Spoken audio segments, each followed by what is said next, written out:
Next is from Blue, and the subject is Dave Meltzer apology. Hi, K100 crew. Just want to get your thoughts and an opinion on Dave apologizing for his CM Punk comments. He said he felt guilty. Do you think he's apologizing because he's good friends with Tony Khan? Do you think he opened a Pandora box and because he apologized for not stating his story that CM Punk is injured, that he should apologize to every wrestler because he didn't provide a full accurate story?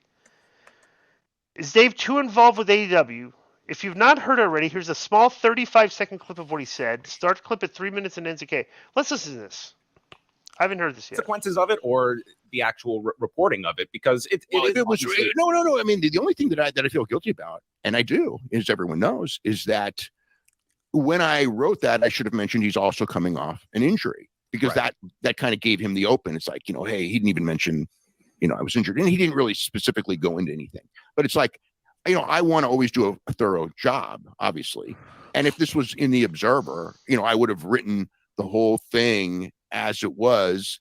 In the context, right. And in the context that it deserved. And this was just like a flippant thing. And it wasn't, it was something from a long, long time ago in my mind. It's not like, I'm going to go revisit, everything that AEW and WWE's done 6 years ago, or even 6 months ago. I usually write what's going on now. And to me, that was what happened then was to me a dead subject. It was just that somebody brought something up and I didn't even really need to address it, but I did. And, so that's kind of like where my thoughts are. But yeah, I know if you think that that's like an interesting story, that there was, it wasn't all smooth sailing when it comes to that. But in the end, it often never is. I mean, if you really know what's going on, that's enough. As far as what's he talking about?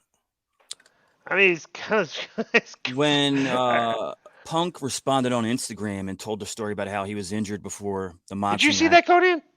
We discussed it, yeah. You never saw that? Joe, pull that up. I think Konnan missed this. No, I mean, Punk posted. Well, I don't remember, Joe. Yeah, I got you. All right, try to find that. Mm-hmm. The Punk Instagram story. Okay, Konnan, here's what happened.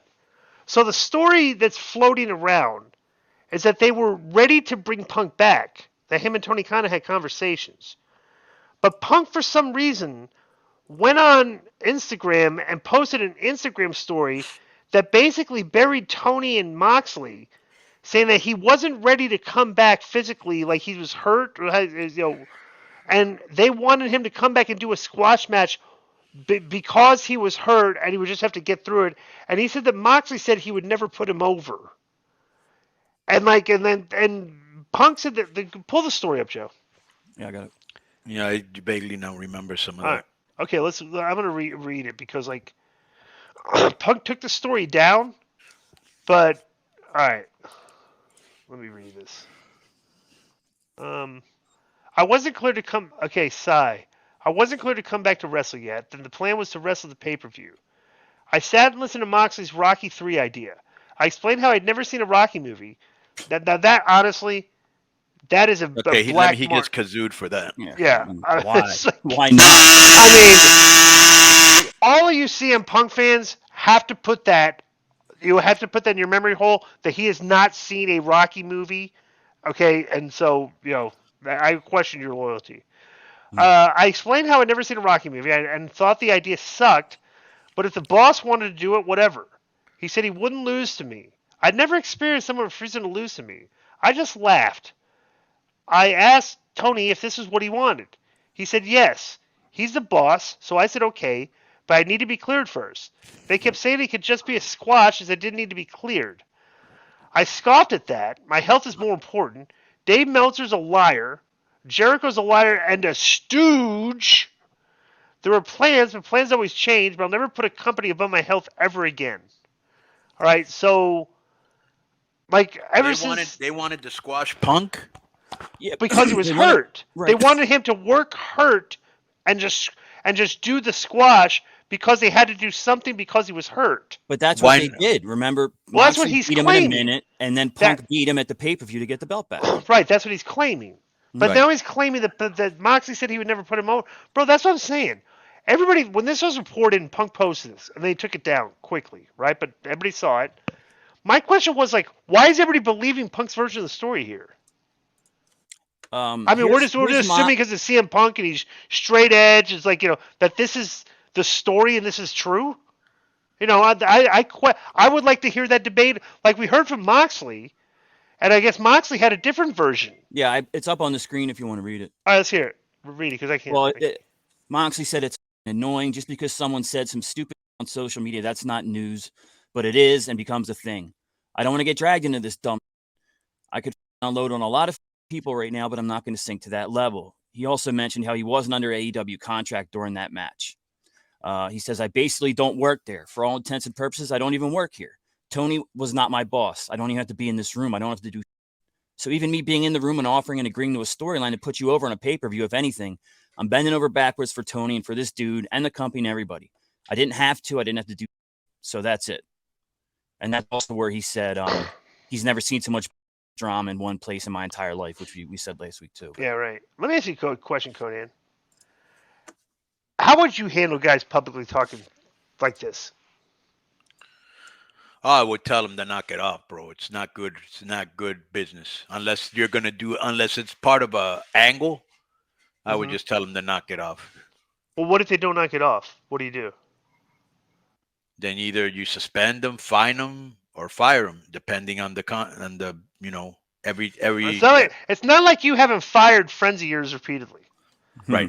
It's just like your thing is all strictly job performance, bro. Strictly the way you treat the company, strictly everything. Here's a saying. Go ahead. Here's a saying that I always have, and I might have even used it in the speech. I've always say, and it's true, bro. It doesn't matter how talented you are if you're not disciplined.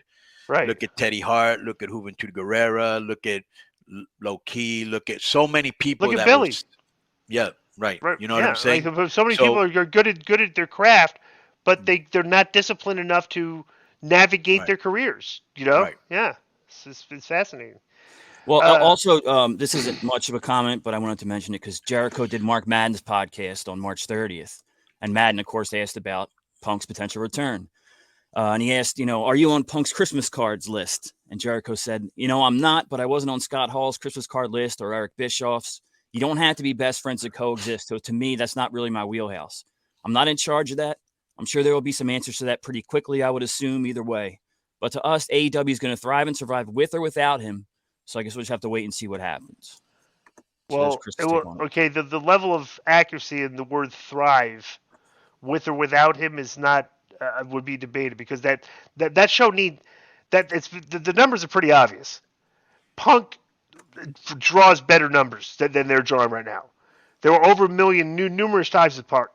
So like they could use him because he has a lot of fans he can bring to that product that I think quit watching because he's not on the show. So like I think they should make it's not hard to make work. Come on. Everybody at the end of the day will sit there and shake hands and hug. So like this professional wrestling. Like we've seen like this so many times. Like, you have beefs. So it's like you're in a marriage. You're on the road with these people like these professional wrestlers spend more time with each other than they do with their wives and girlfriends sometimes. I know it was true back when we did it because we were on the road 4 days a week and home 3. So it's like how can do the math? You're away from your family more than you are with the you're more with the wrestlers than you are with the family. So it's like you have these squabbles, you have these fights, and it's just like a married couple. They argue. And 2 days later, they're having makeup sex. So it's like is that a pretty accurate description of professional wrestling? Yeah.